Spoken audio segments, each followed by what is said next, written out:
يا ترى ايه اللي ممكن يكون حصل من 65 مليون سنة ولسه مأثر علينا لحد النهاردة؟ تعالوا كده نرجع بالزمن 65 مليون سنة ورا، وبالتحديد اليوم اللي اصطدم فيه نيزك بكوكب الأرض، اليوم اللي اتغير فيه مجرى الحياة. كائنات انقرضت وكائنات تانية خدت راحتها على الآخر.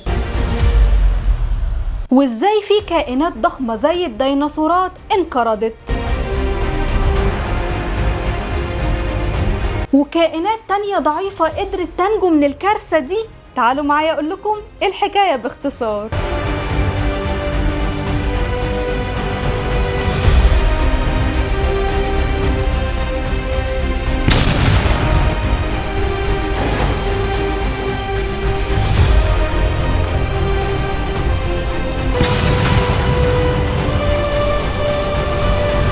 قبل ما يصطدم النيزك بكوكب الأرض كانت الحياة هادية جدا على الكوكب وكله تحت السيطرة. ديناصورات تلاقي، وسحالي تلاقي، وثدييات تلاقي، ونباتات غريبة ما نعرفش عنها حاجة، وحيوانات عمرنا ما شفناها على الطبيعة قبل كده زي مثلا الديناصور. يعني بذمتك عمرك قابلت ديناصور وتصورت جنبه؟ ولكن فجأة في أراضي المكسيك في أمريكا الشمالية هيصطدم نيزك بالأرض قطره حوالي 10 كيلو متر. لكم أن تتخيلوا صوت الاصطدام بس كان عامل ازاي. ومش بس كده، ده عمل حفرة عملاقة، اكبر حفرة ممكن تشوفها في حياتك. ده غير انتشار السحب المهولة من الغبار لدرجة انها حجبت ضوء الشمس، وطبعا اتسبب في موجات تسونامي غرقت الاماكن القريبة من الساحل. لا استنى، ده لسه التقيل جاي. زادت نسبة غاز ثاني اكسيد الكربون في الجو، وده اللي بيسمح بدخول الحرارة وما بيخرجهاش تاني، وبالتالي زيادة درجة الحرارة. يعني المناخ اتبهدل، وده طبعا دمر نباتات كتير.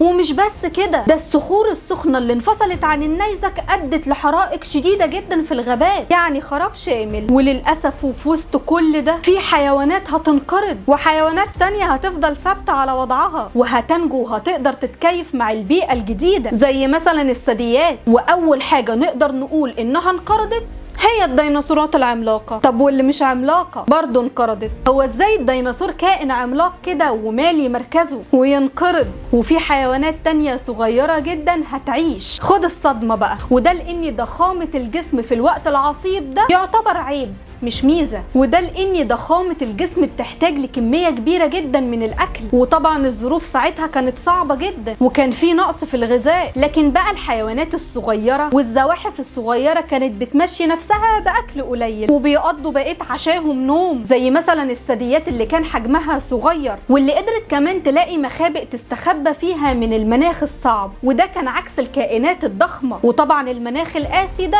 ادى لفقدان مجموعة كبيرة من النباتات المسطحات الخضراء، وده لان اشعة الشمس ما كانتش قادرة اصلا توصل للنباتات بسبب سحب الرماد والغبار اللي كان مالي الدنيا. وطبعا انقرضت الحيوانات اللي بتعتمد في غذائها على النباتات دي. طب ما التماسيح حجمها كبير وعلى الرغم من كده لسه منورانا لحد النهارده، وده لان التمساح برنس في نفسه كده، بيقدر يعيش في المية وعلى اليابس، ويقدر يعيش كمان في مكان ضلمة ولا يهمه، ده تمساح. والتماسيح اصلا بتحب البيئة الدافية، الجو السخن. يعني هي اساسا كانت متكيفه في ارتفاع درجه الحراره. ده غير ان هو ممكن يقعد بالشهور ما يحطش لقمه في بقه. ده في انواع ممكن تقعد بالثلاث سنين ما تاكلش. فمش بعيد في الوقت ده يكون كان قاعد في مكان ضلمه ولا على باله الاكل. ولكن في كائنات ما قدرتش تتكيف مع التغير اللي حصل في البيئه وانقرضت، وفي كائنات تانية قدرت تتكيف. ولكن الكائنات البحريه ما تاثرتش قوي بالاصطدام ده، ومعظم الكائنات البحريه قدرت تنجو وتكمل حياتها عادي. يعني عندك مثلا قنديل البحر ده اللي بيقرصك في المصيف، الجيلي فيش عمره حوالي 500 مليون سنة ولسه مكمل معانا في كل مصيف. ومع انتهاء العصر الطباشيري زاد عدد الثدييات وخدت راحتها على الآخر والمسطحات الخضراء، واستقرت الكائنات البحرية وبدأت الحياة ترجع تاني. ما هي الحياة ما بتقفش على حد.